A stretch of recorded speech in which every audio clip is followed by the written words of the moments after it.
भारत से खबर, नरेंद्र मोदी सरकार अमीर बचाओ गरीब मिटाओ एजेंडे पर गामजन है।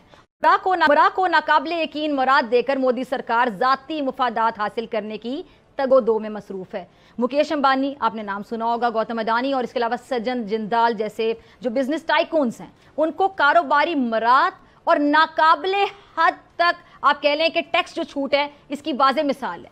और मोदी मेरे ख्याल से एक शातिर इंसान है, इसमें किसी को शक नहीं होना चाहिए। कभी मजहब के नाम पर, कभी लिसानियत के नाम पर वोट बैंक बढ़ाता है, पाकिस्तान पर तनकीद करता है, इलेक्शन कैंपेन में जितनी खुलकर तनकीद करता है उतना वोट ले लेता है, कश्मीर में जुल्म के सिलसिले को बढ़ा देता है उतना अपना वोट ले लेता है, वहां पे मुसलमानों का जीना दूभर कर देता है उतना वोट ले लेता है। अच्छा, सिर्फ मुसलमान नहीं, वहां पे माइनॉरिटी में जो भी है, सिख भी वहां पे परेशान है, ईसाई भी परेशान है, मुसलमान वहां पे परेशान है, और उनको परेशान करने का ये मोदी साहब ये समझते हैं कि इलेक्शन कैंपेन का सबसे अच्छा इनका उसूल है, जो इनका मंजन सबसे ज्यादा बिकता है, इनका चूरन जो सबसे ज्यादा बिकता है वो बिकता है जी माइनॉरिटीज को तंग करना, उनको तकलीफ पहुंचाना, जुल्म के सिलसिले को बढ़ाना।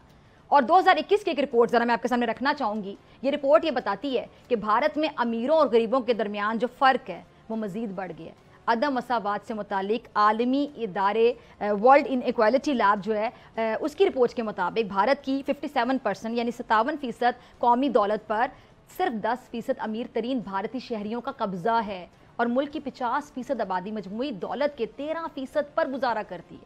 ज़रा सोचें। और रिपोर्ट क्या बताती है कि जी भारत के अमीर तरीन अफराद ने रवां बरस अपनी दौलत में तारीखी इजाफा किया है इस नरेंद्र मोदी की मदद से, और इस सब में अगर नुकसान हो रहा है तो भारत की गरीब जनता का, गरीब अवाम का, जो भारत की गरीब जनता है, हालात बदतर से बदतरीन होते चले जा रहे हैं। अच्छा, ब्लूमबर्ग के मुताबिक भारत में इस वक्त हर 5 में से 2 नौजवान जो ग्रेजुएट्स हैं वो काम की तलाश में हैं, उनको काम नहीं मिल रहा, रोजगार नहीं मिल रहा, इतनी बेरोजगारी है। और यहाँ जो दोस्त हैं, अशराफियाँ हैं, बिजनेस टाइकून्स हैं, नरेंद्र मोदी के दोस्त, वो अमीर से अमीरतर होते चले जा रहे हैं, और जो पढ़े लिखे नौजवान हैं उनको नौकरी नहीं मिल रही। 5 में से 2 लोग जो बेचारे रोजगार की तलाश में फिर रहे होते हैं तालीम हासिल करने के बावजूद, और हालात से तंग जो ज़्यादातर पढ़ा लिखा तबका है इस वक्त इसराइल जैसे मुल्क में मजदूरी के लिए जाने के इंतजार में। ज़रा सोचिए, ये हालात है भारत के। और मोदी के भारत में इस वक्त सरकारी दफातर, नौकरियों पर भी अमीर तबके के अलावा किसी की रसाई नहीं है। वहाँ भी चलती है सिफारिश, अमीरों को जॉब्स दी जा रही हैं जिसके पीछे से कॉल आ जाती है, किसी की सिफारिश आ जाती है। गरीब का बच्चा वहाँ पे अच्छी नौकरी भी नहीं कर सकता, चाहे कितना भी पढ़ा लिखा क्यों ना हो, गोल्ड मेडलिस्ट भी क्यों ना हो। और भारतीय मीडिया भी इस वक्त आपको पता है नहीं सेठों के चुंगल में है।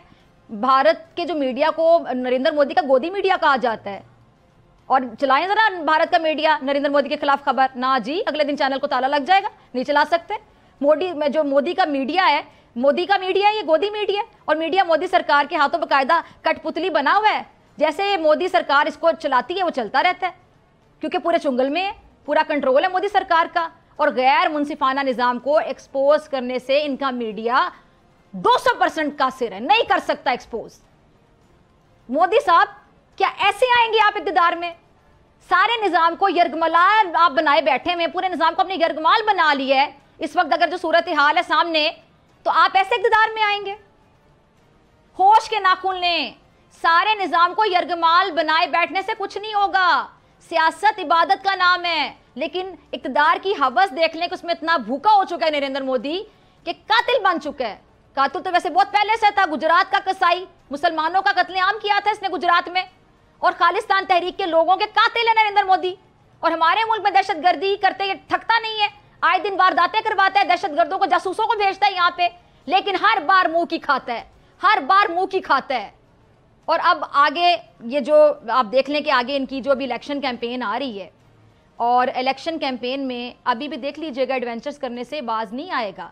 तो नरेंद्र मोदी की सरपरस्ती में चलने वाली जो रॉ है, उसकी जो अभी अमेरिका और कनाडा में दहशतगर्द कार्रवाइयाँ हैं वो भी सामने आ गई हैं। अब तो पूरी दुनिया ये मानने पर आ गई है कि दहशतगर्द रियासत ये बनता जा रहा है भारत। वो वक्त दूर नहीं है कि जब इनको दहशतगर्द रियासत बाकायदा डिक्लेयर कर दिया जाएगा। मुझे कोई ऐसा एक एग्जाम बता दें जिसमें नरेंद्र मोदी की मुनाफकत अया ना हुई हो, जिसमें इसका तासुब अया ना हुआ हो। जो बोलता है उसको दबा देता है। कश्मीर के मसले से लेकर खालिस्तान रहनुमाओं की कत्ल की साजिश तक सारे जो घिनौने और ओछे इकदामात हैं वो इस शख्स, ये जिसकी तस्वीर आप देख रहे हैं टीवी पे, नरेंद्र मोदी की सरपरस्ती में हो रहे हैं। गुजरात के कसाई, गुजरात के कसाब की सरपरस्ती में हो रहे हैं। और दूसरे अब तो अपने मुल्क के जो गरीब हैं उनका भी जीने का हक छीन लिया इस नरेंद्र मोदी ने। अपने दोस्तों को, बिजनेस टाइकून्स को नवाजे चला जा रहा है। آپ کو لیڈر نہیں دہشت گرد ڈکلیئر کر دینا چاہیے. نریندر مودی سن رہے ہو؟ یقیناً وہاں کی عوام کو, وہاں کی جنتا کو بھی سوچنا ہوگا کہ کیا بھارت کا مستقبل ایسی سوچ رکھنے والے نفسیاتی شخص کے ہاتھ میں ہی دینا ہے. سبسکرائب کریں اور بیل دبائیں تاکہ کوئی خبر رہ نہ جائے.